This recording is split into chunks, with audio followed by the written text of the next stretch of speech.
Саламатсыздар ме, құрметті студенттер? Менің аты-жөнім Жанболатова Сайора Анипияқызы, Еуразия технологиялық колледжінің қазақ тілі және қазақ әдебиеті пәндерінің мұғалімімін. Бүгінгі біздің сабағымыз қазақ тілі пәнінен тіл білімі ғылымының ғалымдары және құрмалас сөйлемге арналады. Бүгінгі сабағымыздың мақсаты тіл біліміне үлес қосқан ғалымдармен таныса отырып, құрмалас сөйлемнің түрлерін және жасалу жолдарын меңгеру. Алғашқы зерттеулерде қазақ тілі дыбыс жүйесі туралы, қазақ тіліндегі дыбыстардың саны мен сапасы туралы бірізді пікір де, қазақша терминдерде жасалған жоқ. Қазақ тілі дыбыс жүйесін белгілі бір мәселе бойынша арнайы зерттеу жүргізгендіктен, орыс түркологтары еңбектерінде фонетика таза практикалық мақсатта болды. Сондықтан олардың зерттеулері қазақ тілі дыбыс жүйесіндегі жөніндегі алғашқы мәлімет деңгейіне ғана жетті. Нағыз ғылыми зерттеу Ахмет Байтұрсынов пен Құдайберген Жұбановтың еңбектерінен басталады деп айта аламыз. Қазақ тіл білімін зерттеген ғалымдарға Радлов, Ильминский, Мелиоранский, Ыбырай Алтынсарин, Сауранбаев, Жұбанов, Байтұрсынов сынды ғалымдарды жатқызамыз. Қазақ тілінің дыбыс жүйесі жөнінде алғашқы мәліметті Ильминскийдің 1860 жылы Қазан қаласында шыққан «Материалы к изучению киргизского наречия» деген еңбегінен кездестіреміз.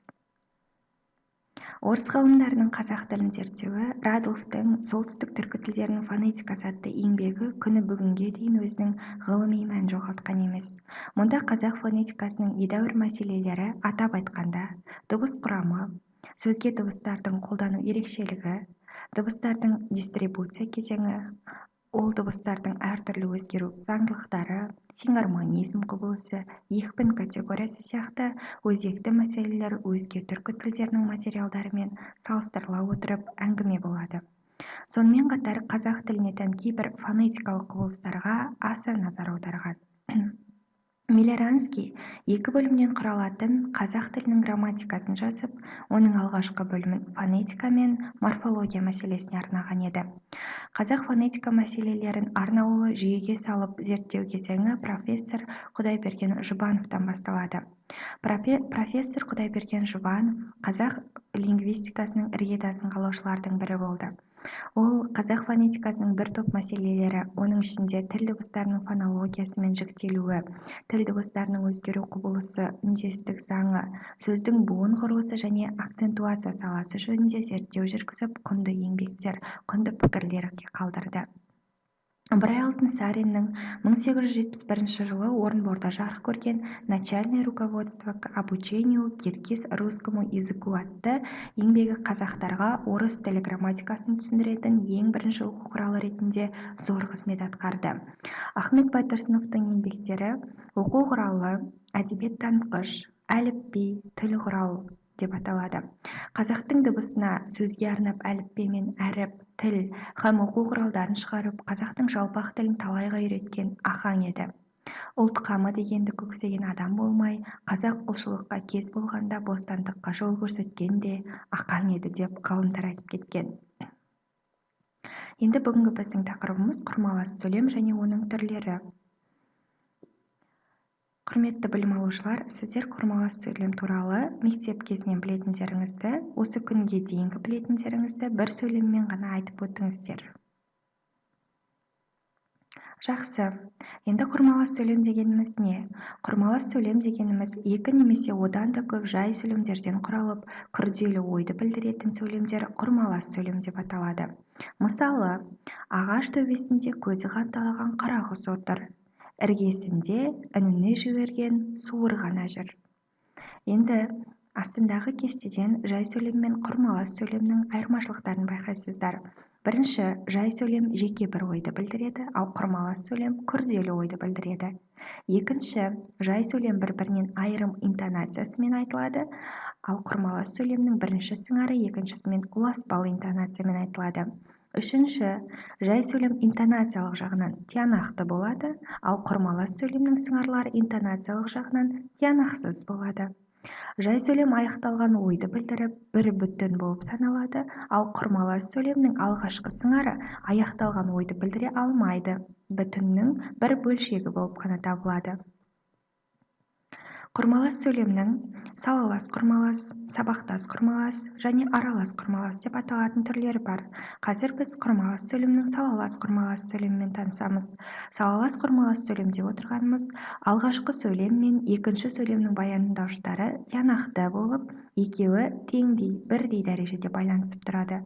Мысалы, қорқып тұрған атты алқымынан алды да омбы қардан шығармай жығып алды.